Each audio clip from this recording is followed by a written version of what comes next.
समन्ता चक्रवालेषु अत्रा गच्छन्तु धीवता सद्धम्मं मुनिराजस्स सुनन्तु सग्गमुखधं धम्मत्सवन कालो अयन बधन्ता धम्मत्सवन कालो अयन बधन्ता धम्मत्सवन कालो अयन बधन्ता नमो तस् भगवतो अरहतो सम्मा संबुद्दस्स नमो तस् भगवतो अरहतो सम्मा संबुद्दस्स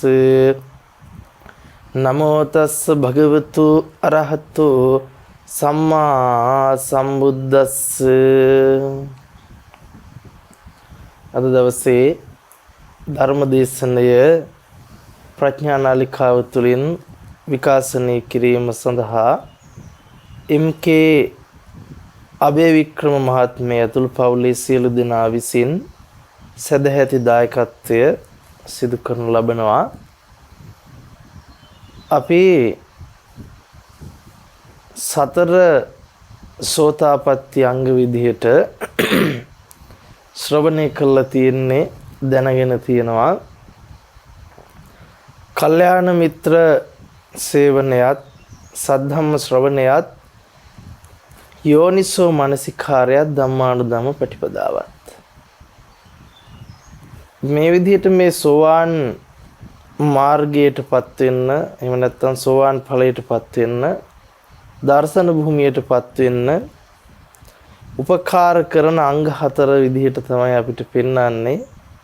කල්යාණ මිත්‍රය සේවනයත් සද්ධම්ම ශ්‍රවණයත් යෝනිසෝ මනසිකාරයත් ධම්මානුධම්ම ප්‍රතිපදාව. මේ සතර සෝතාපට්ටි අංගයම්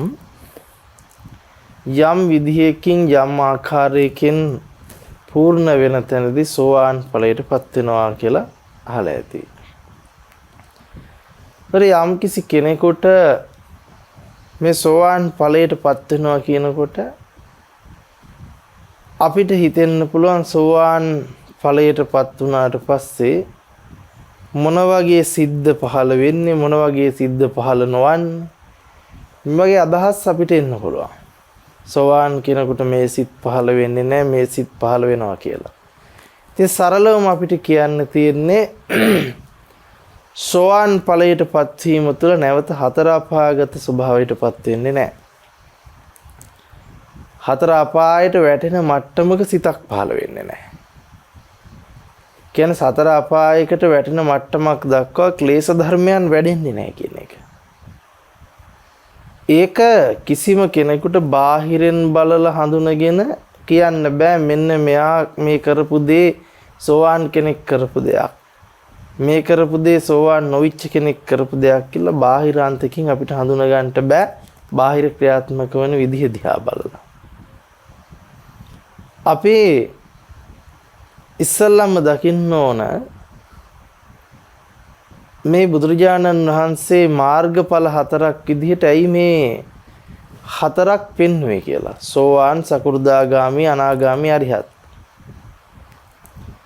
සෝවාන් වෙනකොට අපිට බිඳිලා යන්නේ සක්කාය දිට්ඨි, විචිකිච්ඡා, සීලබ්බත පරාමාස කියන 3 සංයෝජන තුන.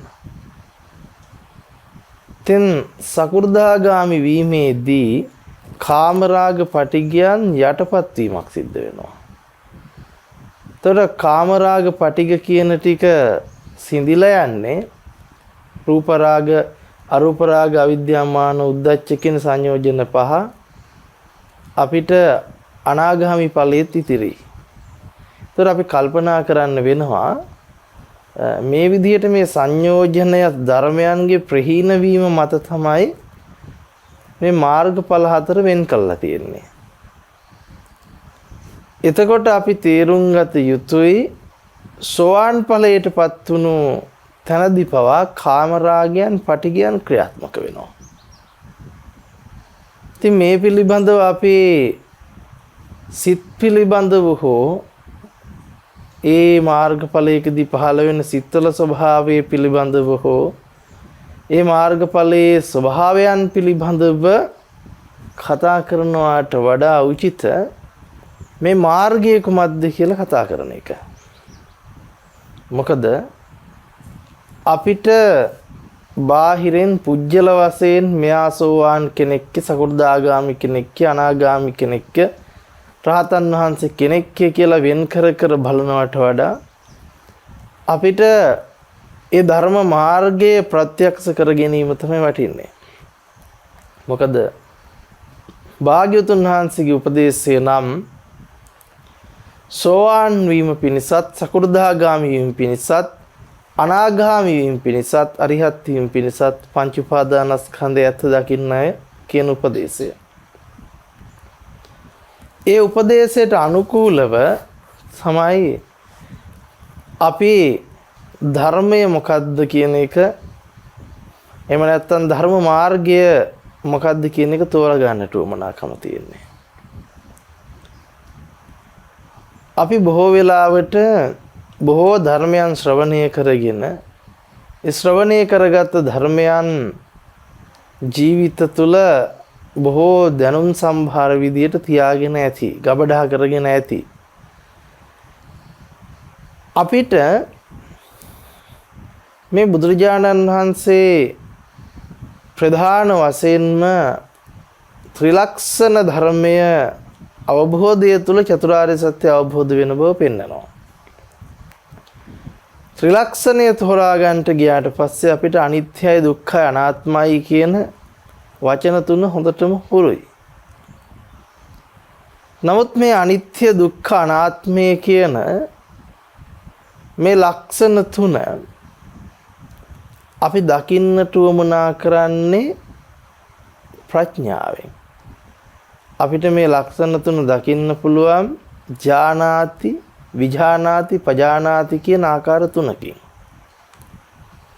ඥානාති මට්ටම කියලා කියන්නේ සාමාන්‍යයෙන් ලෝකේ ලෝක විවහාරිකව අපිට දැනෙන හැඟෙන මට්ටම.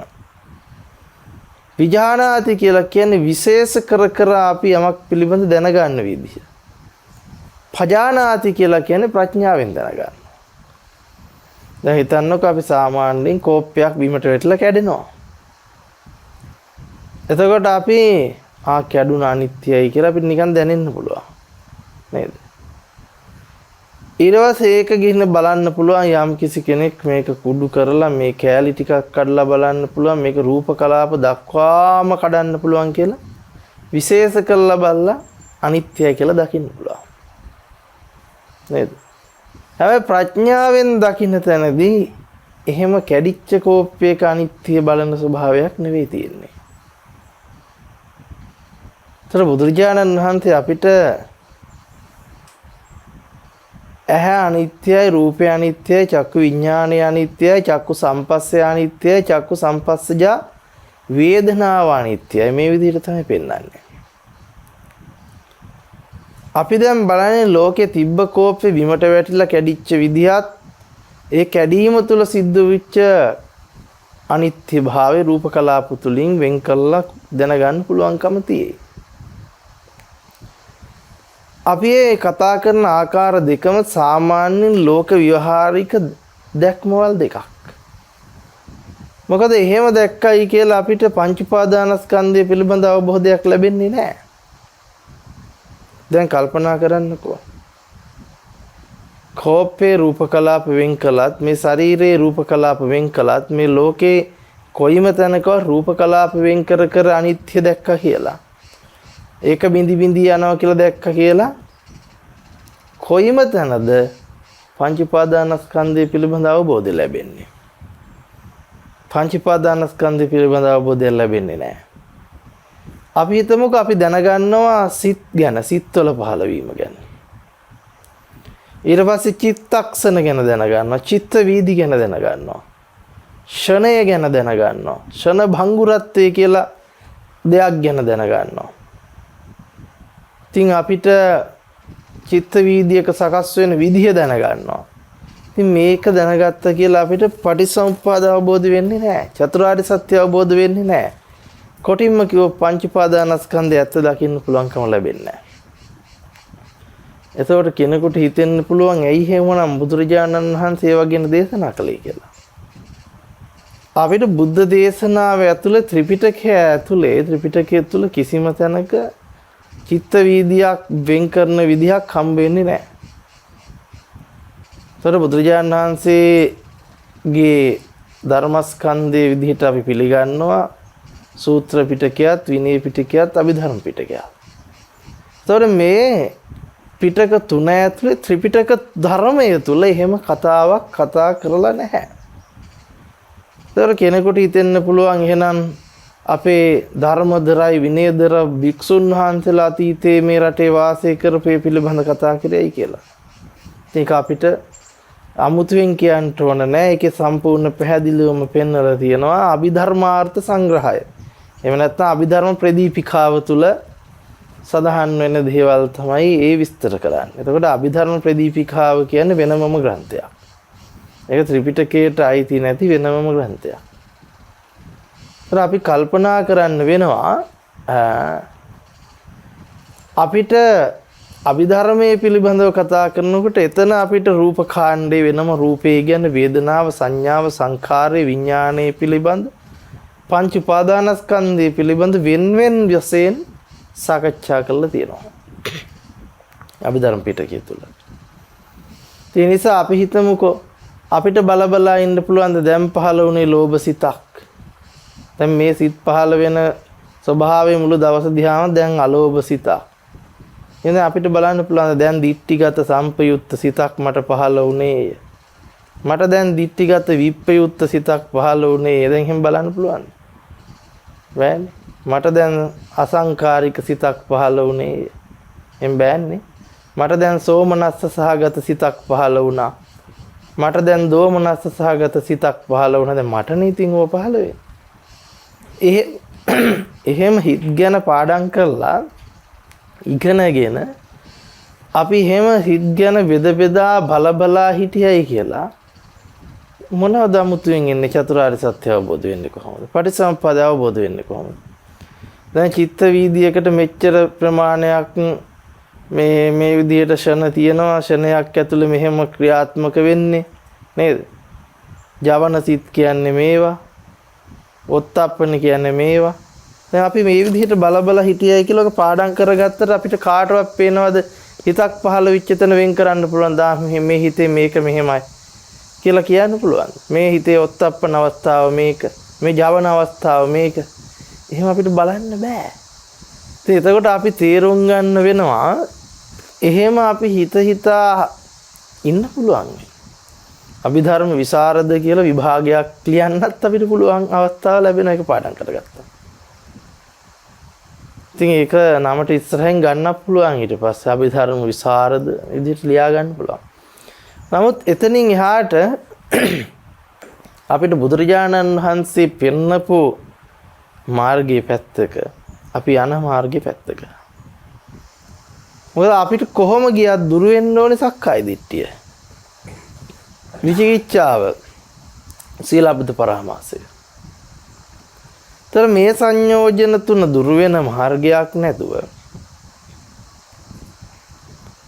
චතුරාර්ය සත්‍ය අවබෝධ වෙන මාර්ගයක් නැතුව අපි මොනවා කර හිටියත් ඇති වැඩක් මොකද?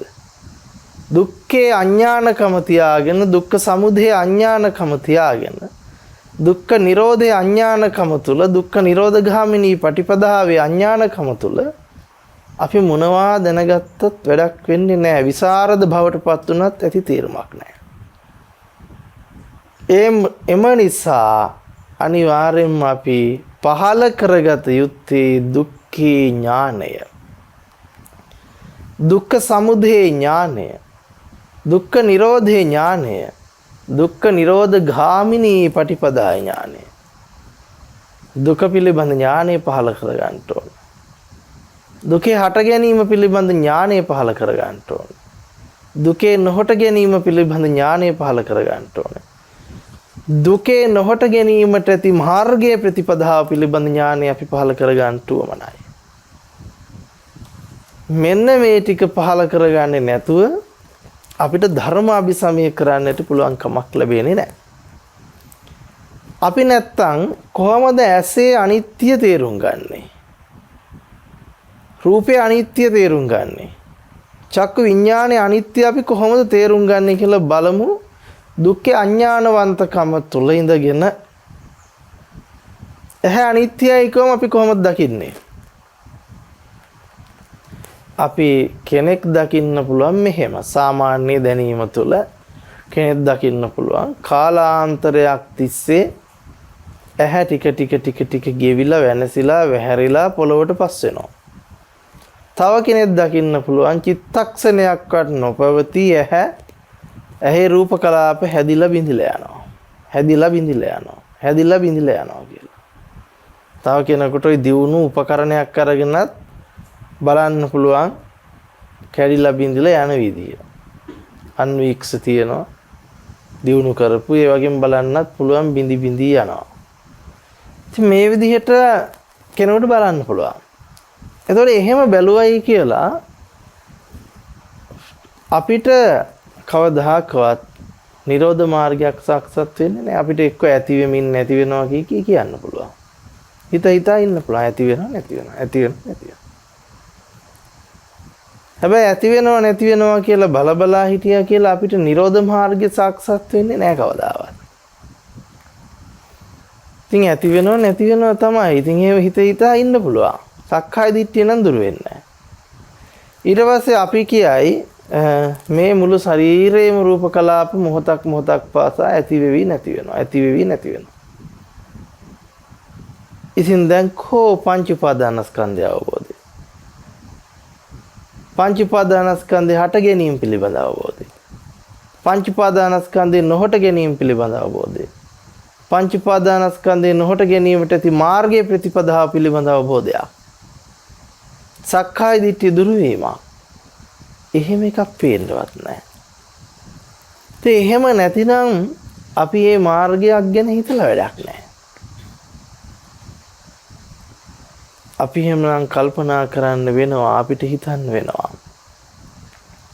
බුදුරජාණන් වහන්සේ ඇහැ අනිත්‍යයි, රූපය අනිත්‍යයි, චක්කු විඥානය අනිත්‍යයි කියපු තැන කොයි විදිහටද දකින්නේ කියලා.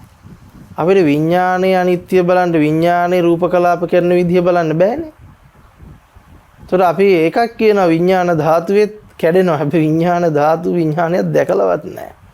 විඥානේ තියෙන තැනක උප්පනවගෙන දැකලවත් නැති එකක රූප කලාප ගැන කතා කරනවා.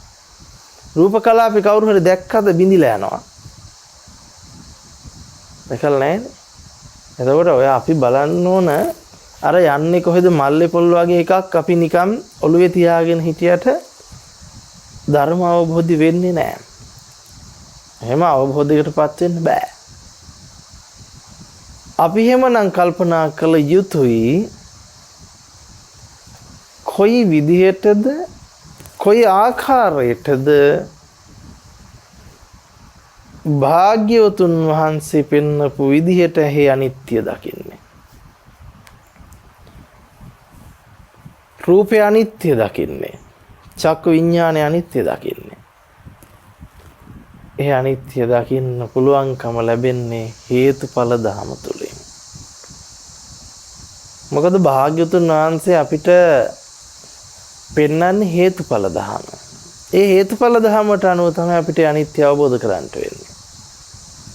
හේතුඵල ධමයට අපි කියනවා පටිච්ච සමුප්පාද ධම කියලා. ඒකට අපි කියනවා පටිච්චසමුප්පාද න්‍යාය කියලා. ඒ පටිච්චසමුප්පාද ධමෙන් බැහැරව හේතුඵල ධමෙන් බැහැරව අපිට පුළුවන් කමක් නැහැ ධර්ම විසමය කරන්න. ඒ හේතුඵල ධම කියලා කියන්නේ කර්මඵල ධම හිම නෙවෙයි.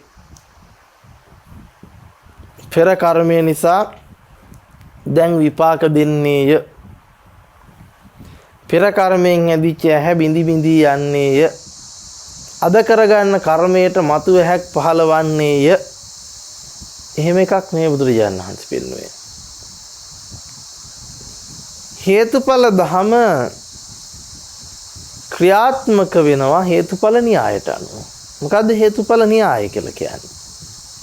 ඉමස්මින් සති ඉදන් හෝති ඉමස්ස උප්පාදා ඉදන් උප්පජ්ජති ඉමස්මින් අසති ඉදන්න හෝති ඉමස්ස නිරෝධා ඉදන් නිරුජ්ජති. මේක තමයි හේතුඵල න්‍යාය. මේ ඇති කල්ලි මේ වේ, මේ උපදීමෙන් මේ උපදී, මේ නැති කල්ලි මේ නොවේ, මේ නූපදීමෙන් මේ නූපදී. එතකොට මේක සම්පූර්ණයෙන්ම වර්තමානික ක්‍රියාවලියක් ගැන කතා කරන්නේ. එනම් බුදුන් වහන්සේ මේ පෙන්වන්නේ අතීතයේ ඉඳලා එන හැක්, දැමුත් තියෙන හැක්, අනාගතයටත් යන හැක් ගැන හිම නෙවෙයි. මහණෙනි, ඇහැ උපදින ධර්මයක්, කන උපදින ධර්මයක්, නාසය උපදින ධර්මයක්, දිව උපදින ධර්මයක්, කය උපදින ධර්මයක්, රූපය, ශබ්දේ, ගන්ධේ, රසේ, ස්පර්ශයේ ධර්මයේ උපදින ධර්මයක්, චක්කු විඥානේ, සෝත විඥානේ, ඝාන විඥානේ, දිව්‍යා විඥානේ, කාය විඥානේ, මනෝ විඥානේ උපදින ධර්මයක්. එහෙනම් අපි තේරුම් ගන්න ඕන මේ ඇහැ රූප චක්කු විඥාන තියෙන ධර්ම විදිහට නෙවෙයි පෙන්වන්නේ, උපදින ධර්ම විදිහට. ඒ වගේම මේවා නිරෝධ ධර්ම විදිහටත් පෙන්නනවා. ඇහැ නිරෝධ ධර්මයක්, රූපේ නිරෝධ ධර්මයක්, චක්කු විඥානයේ නිරෝධ ධර්මයක්.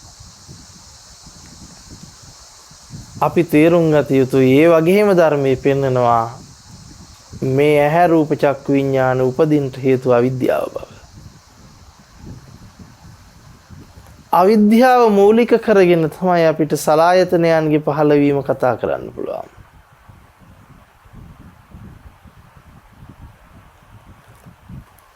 එහෙමනම් අපි මුලින්ම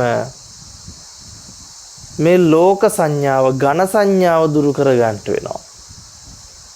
මොකද්ද අපිට තියෙන ලෝක සංඥාව, එහෙම නැත්නම් ඝන සංඥාව කියලා කියන්නේ? තියෙන ලෝකෙක ඉපදිච්ච මම කාලයක් තිස්සේ ජීවත් වෙලා මැරෙනවා කියන එක. එහෙම නෙවෙයි නම් මොකද්ද කියලා හිතේ. අන්න ඒ දෘෂ්ටිය මත පදනම් වෙලා ඉඳගෙන තමයි අපි මේ පටිසමුප්පාදයේද හේතුඵල ධමද චතුරාර්ය සත්‍යද මේ සියල්ල අපි ගලප ගන්නට උත්සාහවන්ත වෙන්නේ සම්පූර්ණයෙන්ම ආත්ම දෘෂ්ටිය තුල බැහැගෙන. ආත්ම දෘෂ්ටිය තුල ඉඳගෙන අනාත්මයක් දකින්න හදනවා. කාලයක් තිස්සේ ජීවත් වෙච්ච ආත්මගත මම ඉන්නවා. මම පුංචි බණ්ඩා, මම උක්කු බණ්ඩා, මම ඩිංගිරි බණ්ඩා. උක්කු බණ්ඩාව නිවන් දක්වන්න තමයි හදන්නේ. පොඩි කාලේ ඉඳලා ආපු සංසාරයක් පුරාවට පාරමී පුරාගෙන ආපු උක්කු බණ්ඩාව නිවනට ගෙනියන්නේ. එතකොට කෙනෙකුට හිතෙන්න පුළුවන් මේ පාරමිතාව කියන එක බොරුවක්ද? නෑ. අවිද්‍යාව පත්‍ය සංඛාරා. තථාගත බුදුරජාණන් වහන්සේ බුද්ධත්වයට පත් වෙන මොහොත දක්වා අවිද්‍යාව තුල ඉන්නේ. සමහරව කියනවා පව් පිරනවලු බෝසතාණන් වහන්සේ අවිද්‍යාව සහගතව ක්‍රියාත්මක වුණා කියලා කියනකොට. එහෙම වෙන්නේ නැහැ. පව් පිරෙන්නේ නැහැ. ඉතින් බෝසතාණන් වහන්සේ අවිද්‍යාව දුරු කළා තිබ්බා නම් නැවත අවිද්‍යාව දුරු කරන්න මාර්ගය හොයාගෙන යන්න උවමනා නැහැ නේ. බෝසත්වරු කොයිතරම් බණ ඇහුවත් බෝසත්වරු නිවන් දකින්නේ නැහැ. පාරමිතාවක් තියෙන කෙනෙක් ලෞතර බුදුරජාණන් වහන්සේ කෙනෙක් ඉදිරියේ බණ ඇහුවත් නිවන් දකින්නේ නැහැ. ඔහුට ධර්ම අවබෝධය ලැබෙන්නේ නැහැ. ඒක ස්වභාවයක්. ඇයි? බුද්ධත්වයේ උපාදානයේ ඊට එහා ගියප එකක්.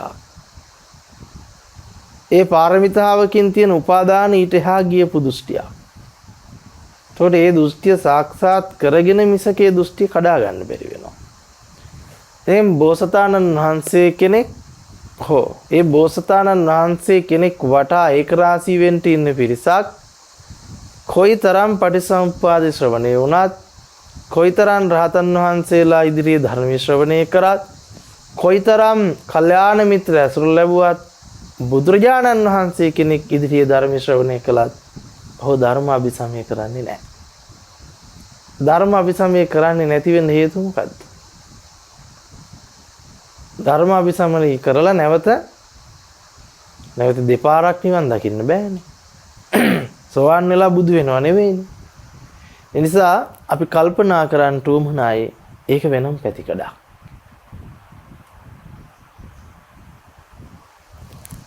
එතකොට අපි හිතමුකෝ කවුරු හරි හිතාගෙන ඉන්නවා නම් බෝසතාණන් වහන්සේ කෙනෙක්ගෙන් බණ අහලා මේ ජීවිතේ නිවන් දකින්න ඒක කරන්න බෑ.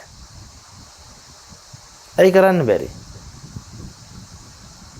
මොකද දැන් අපිට ගොඩාක් වෙලාවට හම්බ වෙනවනේ මතු බුදු වෙන උතුමෝ කියලානේ.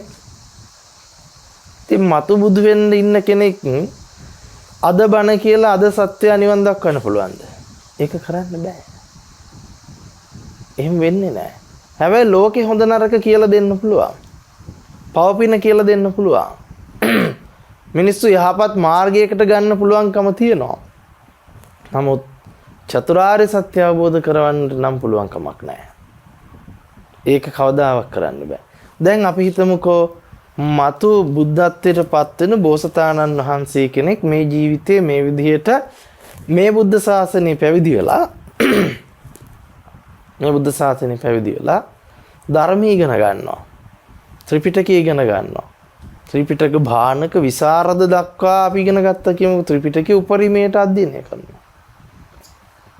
නමුත් චතුරාර්ය සත්‍ය අවබෝධ වෙයිද?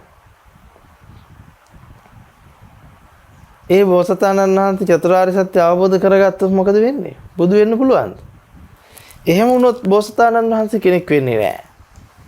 ඒ නිසා අපි කල්පනා කරගත යුතුයි බෝසතාණන් වහන්සේ කෙනෙකුට චතුරාර්ය සත්‍ය අවබෝධය තව ගොඩක් දුර. එයි ඒක सिद्ध කරන්නේ බුද්ධත්වයට පත් වෙන මොහොතේදී. බුද්ධත්වයට පත් වෙලා. නමුත් අපිට ධර්ම අවබෝධයේ තියෙන අඩුව නිසා අපි හිතනවා මොකද්ද? බෝසතාණන් වහන්සේ කෙනෙක් බණ කියනවා කොහොම අපිට හරි ලොකුවට මේ ජීවිතේ නිවන් දකින්න පුළුවන් කියලා අපිට දැනෙන්න පුළුවන් මහ ගැම්මක්. එහෙම කරන්න බෑ. සමහරට මේ බෝසතාණන් වහන්සේ වටේ එක් වෙලා ඉන්න පිරිස තව ගොඩාක් දුර යන අය වෙන්න පුළුවන්. ධර්ම අභිසමය මේ ජීවිතය තුළ නොලැබෙන පිරිසක් වෙන්න පුළුවන්. ඒක අපි කල්පනා කරන්න ඕනයි. ඉතින් මේ විදිහට මේ කාරණා මතක් කරන්නේ මේව ප්‍රශ්න විදිහට බොහෝ දෙනා අහන නිසා. අපි එහෙමනම් තේරුම් ගන්නට ඕන චතුරාර්ය සත්‍ය අවබෝධය ලබනවා කියන එක එහෙම ලෝකේ අනිත්‍ය දැක්කා කියලා සිද්ධ වෙන්නේ නැහැ කියන එක. මොකද බෝසතාණන් වහන්සේ කෙනෙකුට මේ ලෝකේ ඉන්නකොට ලෝකේ අනිත්‍ය පේන්නේ නැද්ද? පේනවා. කර්මයේ කර්මඵලයේ පිළිගන්නේ නැද්ද? පිළිගන්නවා. නමුත් හේතුඵල ධම අවබෝධ වෙයිද? අවබෝධ වෙන්නේ නැහැ. මේ හේතුඵල ධම අවබෝධ කරනවා කියන එක බොහොම සූක්ෂම කාරණාවක්. බොහොම සියුම් කාරණාවක්. අති දුර්ලභ කාරණාවක්. දුර්ලභ නෙවෙයි අති දුර්ලභ කාරණාවක්. ඒ නිසා අපි නිකන් අර කියපු මට්ටමේ නැහැ කුණු වෙන විදිහ හෝ ඇහි රූප කලාප කැඩෙන විදිහ බලලා මේක කරන්න බෑ. අපිට අනිවාර්යයෙන්ම පංච උපාදානස්කන්ධය පිළිබඳ අවබෝධය තියෙන්න ඕනයි. මොකද්ද එහෙමනම් පංච උපාදානස්කන්ධය කියලා කියන්නේ? රූප වේදනා සංඥා සංකාර විඥාන පහ. මේකට කියනවා පංච උපාදානස්කන්ධය. රූප වේදනා සංඥා සංකාර විඥාන පහ කියලා කියන්නේ උපදින ධර්ම. කොහොමද උපදින්නේ? කොතනද උපදින්නේ? කා තුලද උපදින්නේ? කොයි විදිහටද උපදින්නේ? කවුද හදන්නේ? තමන් තුලද උපදින්නේ? අනුන් තුලද උපදින්නේ? ඒ උපදින තැන තමන් ඉන්නවද? අනුන් ඉන්නවද? කවුද ඉන්නේ? කවුද මේක කරවන්නේ? කොයි විදිහටද මේක සකස් වෙන්නේ? මෙන්න මේ පිළිබඳ අපි අවබෝධ කරගන්න ඕනයි. ඒක තමයි අපි ලෝකෙ පිළිබඳ දැනගන්නවා කියන්නේ. මොකද මහණෙනි පංච උපාදානස්කන්ධය ලෝකයයි. පංච උපාදානස්කන්ධය හට ගැනීම ලෝකේ හට ගැනීමයි. පංච උපාදානස්කන්ධය නොහොට ගැනීම ලෝකේ නොහොට ගැනීමයි. පංච උපාදානස්කන්ධය නොහොට ගැනීමට ඇති මාර්ගයේ ප්‍රතිපදාව ලෝකේ නොහොට ගැනීමට ඇති මාර්ගයයි ප්‍රතිපදාවයි.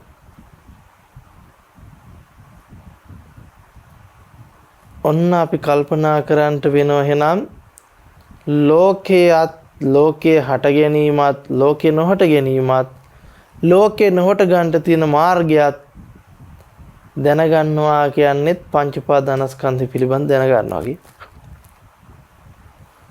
මුළු ලෝකෙම අවබෝධයි පංච උපාදානස්කන්ධය අවබෝධ වුණොත්. එතකන් ලෝකය අවබෝධ කරන්නට බෑ. දැන් ඔන්න අපි හිතමුකෝ සරලව අරගෙන ගොඩාක් දුර යන්නේ නැතුව තමන්ට මොනවා කොයි විදිහට කොයි ආකාරයෙන් දැනගත්තත් හඳුනගත්තත් ඒ දැනගන්ට වෙන්නේ හඳුනගන්ට වෙන්නේ කොයි ආකාරයකින්ද කොයි විදිහටද අපිට ඒ සියල්ල කොයි විදිහට දැනගත්තත් දැනගන්නෙම සිතින් වෙන එකක් තියෙද දැනගන්න බෑ සිතින් තොරව සිතින්මයි දැනගන්නේ සිතින්මයි හඳුනගන්නේ. එතකොට අපිට කියන්න පුළුවන්ද ඒ හිත අහවල් තැන තියෙන්නේ කියලා? හිත තියෙන තැන පනවන්න බෑ. හිත කාටවත් පෙන්වන්න බෑ. නේද? සිත පහළ වීම තුල ඒ සිතින් තමයි අපි ලෝකේ සියල්ල දැනගන්නේ. ඊර හඳ තාරකා ගස් ගල් අම්මා තාත්තා දුව පුතා නේ ඇල දොළ ගංගා මහා සමුද්‍ර ආදී සියලු දේ පිළිබඳ දැනගන්නේ සිත පහළ වෙච්ච තැන. සිතින් තොරව ලෝකයේ පිළිබඳ දැනගන්නට බෑ. කිසිම ක්‍රමයක් නැහැ. සිතින් තොරව ලෝකෙ පිළිබඳ දැනගන්න කිසිම ක්‍රමයක් නැහැ. අපි මහා ලොකු බෝලයක් කියලා සිත ගත්තොත් නිකන් මම උපමා කරන්නේ. ඒ සිත ඇතුලේ තමයි ඔබ ඉන්නේ ලෝකෙ තියෙන්නේ. අපි ලෝක බෝලේ කියලා ගමුකෝ. අපි කියන ලෝකයේ තුල මං ඉන්නවා තව ගොඩක් අය ඉන්නවා සියල්ල ලෝකයේ ඇතුලේනේ. එතකොට හරියට ගත්තොත් බෝලේ තමයි සිත. ඒක තුල තමයි පිහිටලා තියෙන්නේ ලෝකේ සහ මගේ සකස් වීම තියෙන්නේ. මගේ පිහිටීම තියෙන්නේ. සිත නතර වුණු කල්හි සිතේ සකස් වීම නැති කල්හි සිතේ සකස් වීම නොමැති තැනක මාගේ සකස් වීමක් හෝ ලෝකයේ සකස් වීමක් පනවන්නට පුළුවන් කමක් නැහැ. අපි සිතේ සකස් වීමට කියන්න පුළුවන් විඥානයේ පහළවීම. මම සහ ලෝකයේ පහළවීමට කියන්න පුළුවන් නාම රූපයේ සකස් වීම. ඇයි රූප කියන්නේ අපි රූප විදිහට වර්ණ රූප, සද්ද රූප, ගන්ධ රූප, රස රූප, පොට්ටබ්බ රූප විදිහට පනවන තැන දැනගන්න ටික. නාම කියන්නේ වේදනා සංඥා චේතනා පස්ස මනසිකාරය. රූපය පිළිබඳව දැනගන්නා ආකාරයට අපි කියන නාමාකාරය. රූපේ නිතරම පනවන්නේ කොහෙන්ද? නාමාකාරය නේද? බලන්නකෝ. අපි නිතරම රූපයට දෙන්නේ අදිවචනයක්. අදිවචනයක් නේ දෙන්නේ අහවල් දී කියලා රූපේ පනවනවා. එතකොට නිතරම අපි මේ නාමකාය ස්පර්ශ කළා තමයි රූපකාය පනවන්නේ. වේදනා සංඥා චේතනා පස්ස මනසිකාරයෙන් තමයි අපි නිතරම රූපේ පනවන්නේ රූපේ පැත්ත.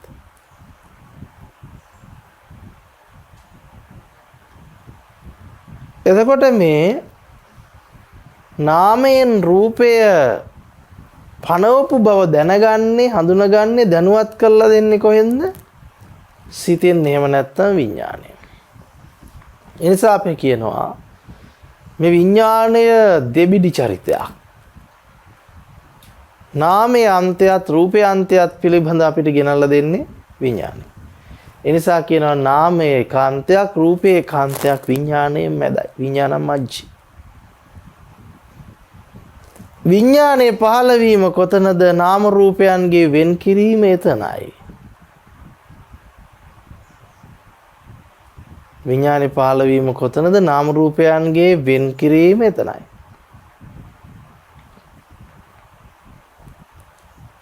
එහෙනම් අපි තේරුම් ගන්න උවමනයි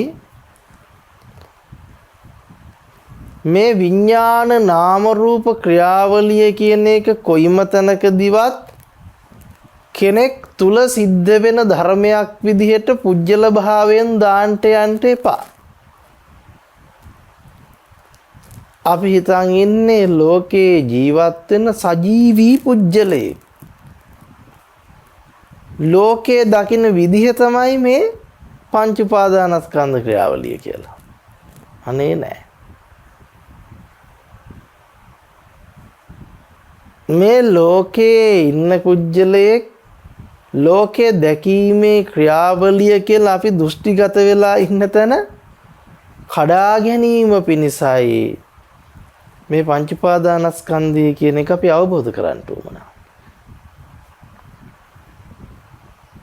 අපි මේ කතා කරන්නේ ලෝකයේ ඉන්න කෙනෙක් ලෝකේ දකින්නවයි කියලා අපි රැවටිලා ඉන්න තැන පිළිබඳ. ඒකේ ඇත්ත මොකද්ද කියලා අපි කතා කරන්නේ. එතකොට අපි තේරුම් ගන්න ඕන විඥානයේ පහළ වීම කියලා කියන්නේ මමත්වෙන් ගන්න සුදුසු මට අයිති එකක් නෙවෙයි. නමුත් මේ විඥානයේ පහළ වීම තුල මාව සහ ලෝකය කියන දෙපැත්ත පහළ වෙනවාමයි. ඒකට තමයි අපි රැවටෙන්නේ. ඒකට අපි රැවටෙනවා. ඒක අපි ඇත්ත කරගන්නවා. ඒක ස්ථිර කරගන්නවා. ඒක නිට්ටය කරගන්නවා. ඒක අපි ආත්ම කරගන්නවා. ඒ අපි දුක තුරුළු කරගත්තා කියන එක. ඒක නිට්ටය කරගත්තා කියලා කියන්නේ දුකටපත් වුණා කියන එක. ආත්ම සංඥාව තුළ කොටු වුණා කියන එක. එතකොට අපිට අනිත්‍ය අවබෝධ වෙන්නේ නැහැ. අනිත්‍ය අවබෝධ වෙනකන් දුක්ඛාරිය සත්‍ය අවබෝධ වෙන්නේ නැහැ. දුක්ඛාරිය සත්‍ය අවබෝධය නැතුව අපිට අනාත්මය කුමක්ද කියලා පේන්නේ නැතුව යනවා. අපි ඒ තාක්කල් ආත්ම වූ සත්වයේ දුක ගැන කතා කරනවා. ආත්ම වූ සත්වයේ දුක ගැන කතා කරනවා. අපි මෙහෙම හිතමු කොන්න යම් කිසි කෙනෙකුට තුවාලයක් හැදෙනවා. තුවාලයක් තියෙනවා. මේ තුවාලේ එන්න වන වෙන්න පුළුවන්. තුවාලේ එන්න ගොඩ වෙලා සුවපත් වෙන්නත් පුළුවන්. දෙපැත්තෙන් වෙන්න පුළුවන්ද නැද්ද? ලෝකෙ පැත්තෙන් ගත්තොත් මේ දෙකම අනිත්‍යද නැද්ද? ලෝකෙ පැත්තෙන් ගත්තොත් මේ දෙකම අනිත්‍යයි. එතකොට අපිට කියන්න පුළුවන්ද අනිත්‍ය නිසා දුක එනවා කියලා ලෝකෙන් දැක්කොත් ලෝකයා දැක්කට පස්සේ අනිත්‍ය නිසා දුකත් වෙනවා සැපත් වෙනවා. නම් බුදුරජාණන් වහන්සේගේ ධර්මයට අනුව ලෝකයේ තුල තියෙන දුක වුණත් සැප වුණත් උපේක්ෂාව වුණත් තුනම පෙන්වන්නේ මොකක් විදිහට? තුනම දුක විදිහට පෙන්වන්නේ. ඇයි? ඔය තුනම අපිට හම්බෙන්නේ පංච උපාදානස්කන්ධය තුල නිසා. ඔය තුනම අපිට හම්බෙන්නේ පංච උපාදානස්කන්ධය තුල නිසා. ප්‍රඥාවන්තයාට පේනවා ඇත්තටම වෙනස් වීම හම් වෙන්නේම කොහෙටද? පංච උපාදානස්කන්ධයට. ඒතර වෙනස් වීම නිට්ටය වෙලාද නැද්ද? ඒ නිට්ටය සංඥාවට හම්බෙන්නේ. හොඳ පැත්තට වෙනස් වෙන්නත් පුළුවන්, නරක පැත්තට වෙනස් වෙන්නත් පුළුවන්. සැප පැත්තට වෙනස් වෙන්නත් පුළුවන්, දුක පැත්තට වෙනස් වෙන්නත් පුළුවන්. කොයි අතට වෙනස් වුණත් වෙනස් වීම අපි පනවන්නේ පංච උපාදානස්කන්ධය තුලින්. එහෙනම් සංකිට්ඨේන පංච උපාදානස්කන්ධා දුක්ඛාති. අමතක කරන්න එපායි. ඒ නිසා අපි තුවාලයක වෙනස් වීම තුලින් අනිත්‍ය කතා කරලා වැඩක් වෙන්නේ නැහැ. අපි මේ රූප වේදනා සංඥා සංකාර විඥාන පහේ අනිත්‍ය අවබෝධ කරගන්න උවමනායි. පංච උපාදානස්කන්ධය අනිත්‍ය අවබෝධ කරගන්න උවමනායි. ඒ අනිත්‍ය අවබෝධ වෙනකොට දුක වැටහෙනවා. ඒ කියන්නේ පංච උපාදානස්කන්ධය වැටහෙනවා. ඒක තමයි අනිත්‍යයි නම් දුකයි කිව්වේ මේ මොකද්ද? තමක් අනිත්‍යද අනිත්‍ය නම් දුකයි. දුකයි කියන්නේ මොකද්ද මේ? දුක්ඛේ ඥානය, දුක්ඛ සමුදය ඥානය, දුක්ඛ නිරෝධේ ඥානය, දුක්ඛ නිරෝධගාමිනී පටිපදාය ඥානය. මොකද අනිත්‍ය දැකපු තැන දුකටපත් වෙනවද? දුක දුරු වෙනවද? දුක දුරු වෙනවා. එහෙනම් අනිත්‍ය අවබෝධ වෙනකොට දුකටපත් වෙන්න බෑ. දුක අවබෝධ වෙනවා. අනිත්‍ය දකින්නකොට දුකත් අවබෝධ වෙනවා, අනාත්මයත් දකින්න පටන් ගන්නවා.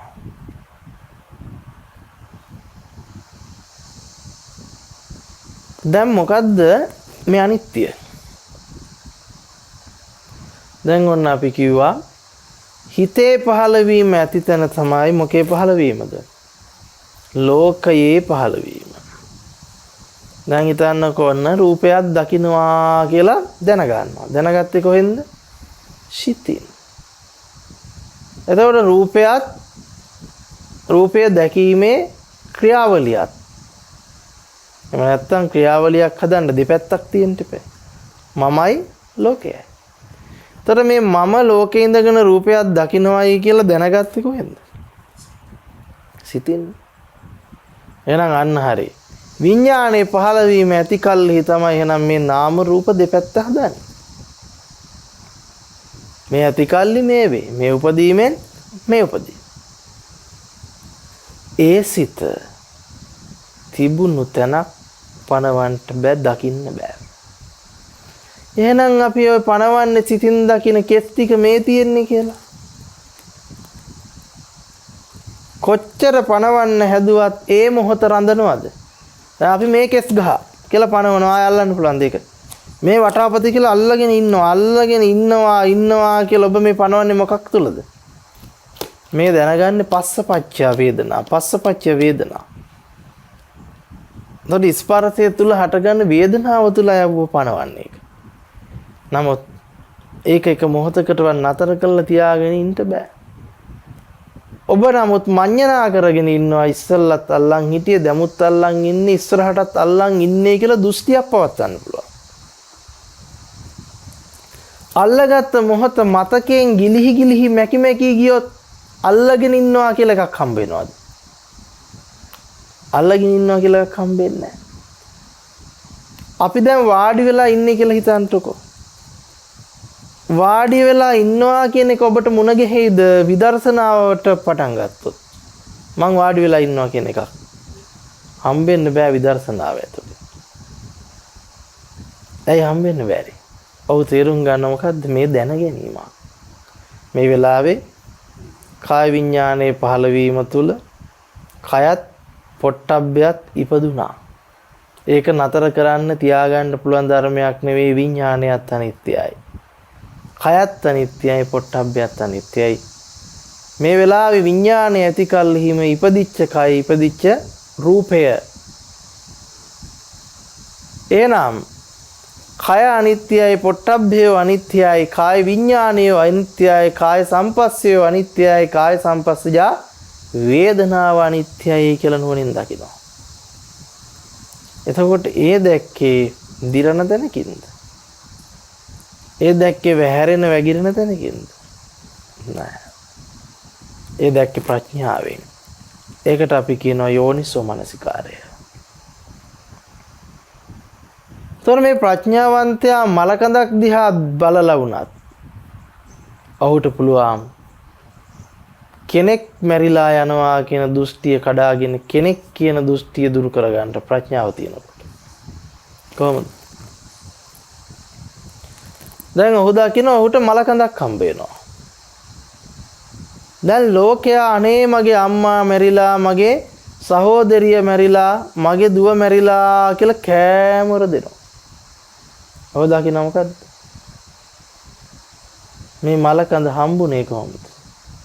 මලකඳක් පේනවා කියලා දැනගත්තේ මේ දැන් පහළ වෙච්ච සිතෙන්. ඒ සිත ඇති කල්හිම ඉපදිච්ච රූපයක්, ඉපදිච්ච ඇහැ.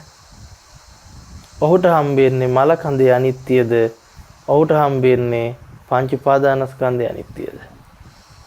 පංච උපාදානස්කන්ධය අනිත්‍ය දකිනකොට මලකඳ නිරෝධයි. ලෝක සංඥාව දුරු වෙනවා. ලෝක සංඥාව දුරු වෙනකොට ලෝකෙත් එක්ක කම්පා වෙන්න තිබුණු ස්වභාවය මොකක් වෙනවද? කම්පා වෙන්න දෙයක් නැතිව යනවා. අකම්පිත භාවයක් ඇති වෙනවා. කම්පනයක් නැහැ. අකම්පිතයි. ලෝක සත්‍ය අම්මා තාත්තා දුව පුතා විදිහට පැනෙව්වට ප්‍රඥාවන්තයා දන්නවා මොකද්ද? ඒක සම්මතයක් විතරයි. ඒක සම්මත පනවා ගැනීමක් මිසක ඒක යථාර්ථය නෙවෙයි කියන අවබෝධයටපත් වෙනවා. ඒ අවබෝධය නැත්තම් අපිට කිසිම කලක කොයිම විදියකවත් කොයිම ආකාරයකටවත් අනිත්‍ය කියන ධර්මතාවයේ යථාර්ථය අවබෝධ කරගන්න බැරි වෙනවා. අනිත්‍ය අවබෝධ කරගන්න බෑ. එහෙනම් ඔන්න ඇහැ අනිත්‍යයි කියනකොට අපිට මතක් වෙන්න ඕනේ මෙතනද? කමන්නේ මතක් වුණාට. අපි බලන්න ඕනේ මේ ඇහැ අපිට හම්බුනේ කොහොමද? රූප වේදනා සංඥා සංකාර විඥාන පහෙන්. තමා බිහි කරන්නේ ලෝකෙ බිහි කරන්නේ රූප වේදනා සංඥා සංකාර විඥාන පහෙන්. එහෙනම් ඒ රූප වේදනා සංඥා සංකාර විඥාන අතීතයෙන් එන්නේ නැති, අනාගතයට යන්නේ නැති, වර්තමානයේ නිට්ටියව පණවන්නට බැරි ධර්මතාවයක්. ඔන්න අස්තිරයි. එහෙනම් බුදුරජාණන් වහන්සේ භික්ෂුන් වහන්සේලාට අවබෝධය තුල තමයි අහන්නේ. මහණෙනි ඇහැ නිට්ටියද අනිත්‍යද කියලා ඇහුවම අපිට මතක් වෙනවා නම් අර ලෝකේ ඇහැක් කුණු වෙලා යන විදිහ.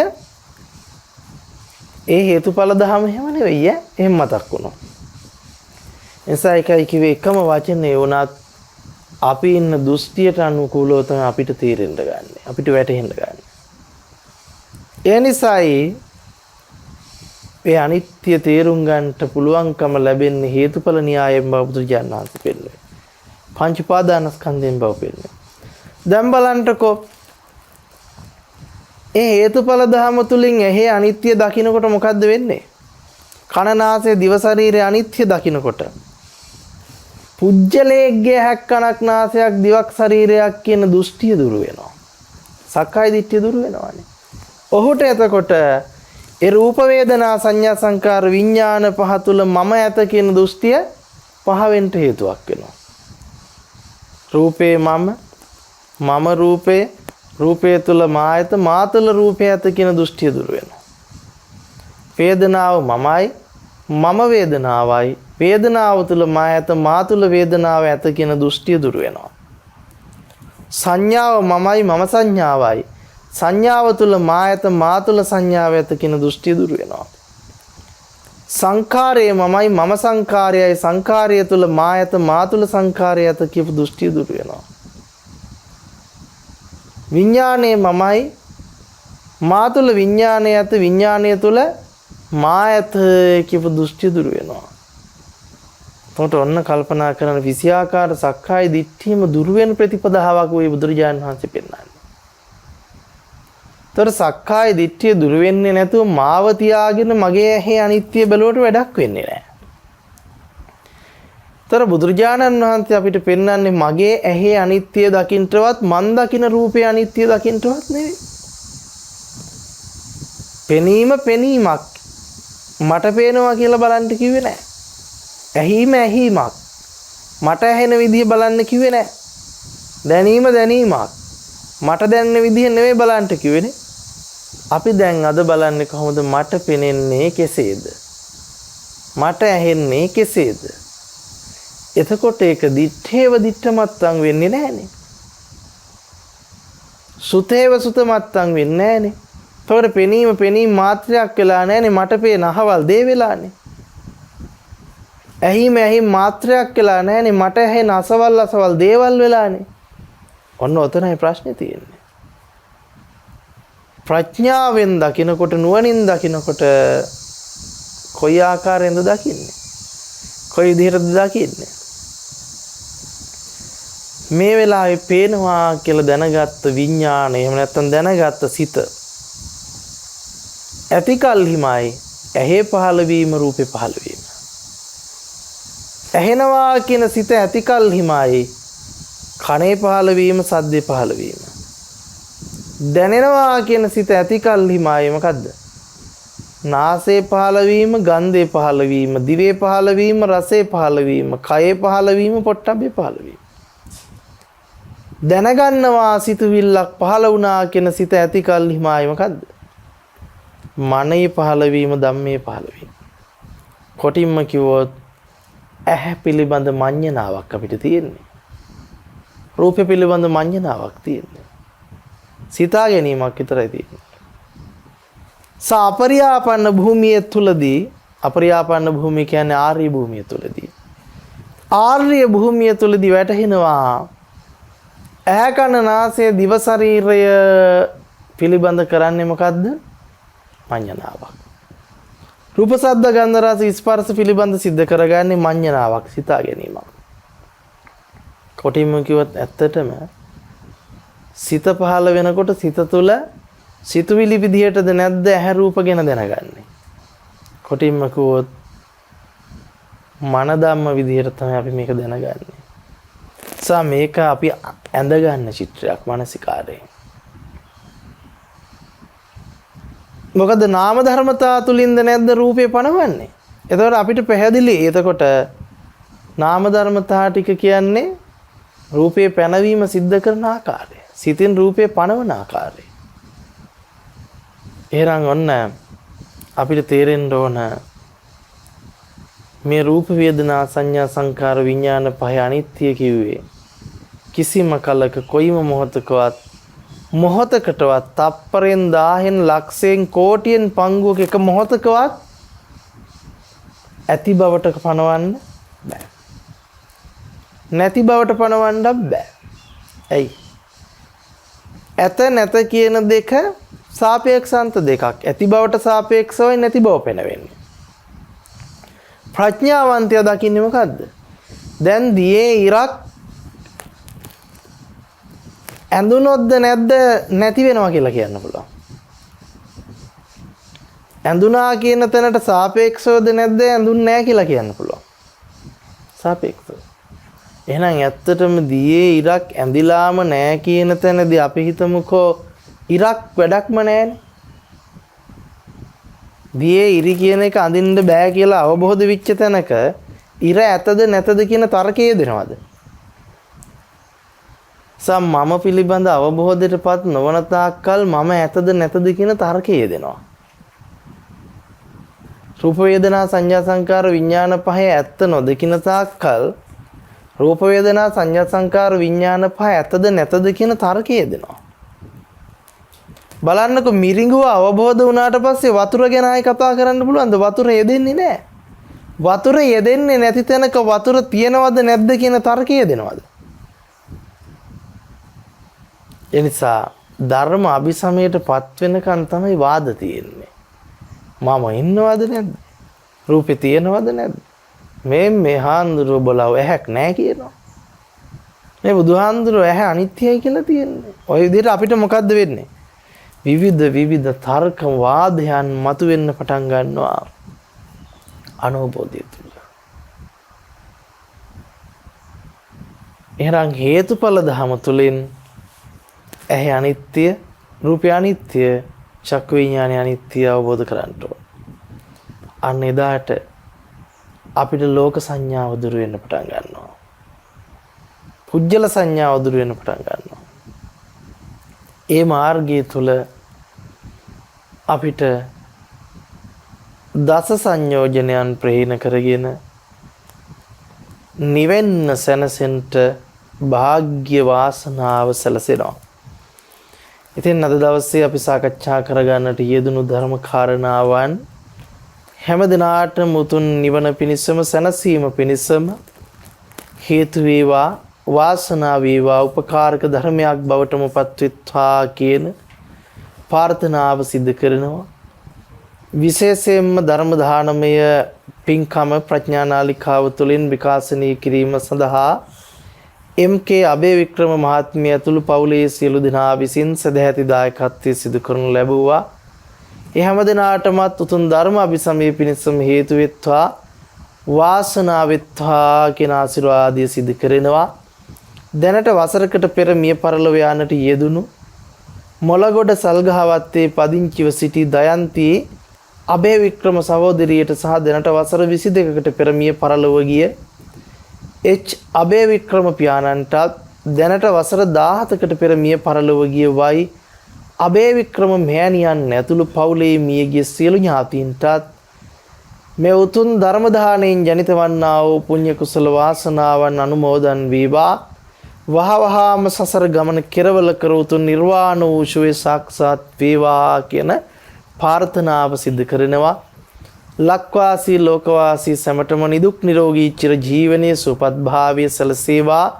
වහවහාම ධර්ම අභිසමය කරගෙන ප්‍රඥාව ධල්වගෙන උතුම් නිවනෙන් සැනසෙන්නටම භාග්‍ය වාසනාව සැලසෙත්වා කියලා ප්‍රාර්ථනා කරනවා. හැමට තිරුවන් සරණයි. යහපතක්ම වෙත්වා.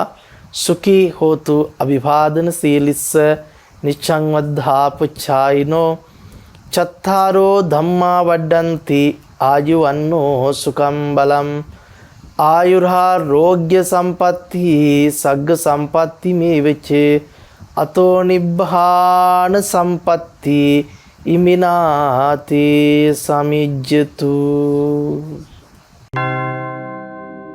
මෝහක්ඛයෝ නිබ්බානං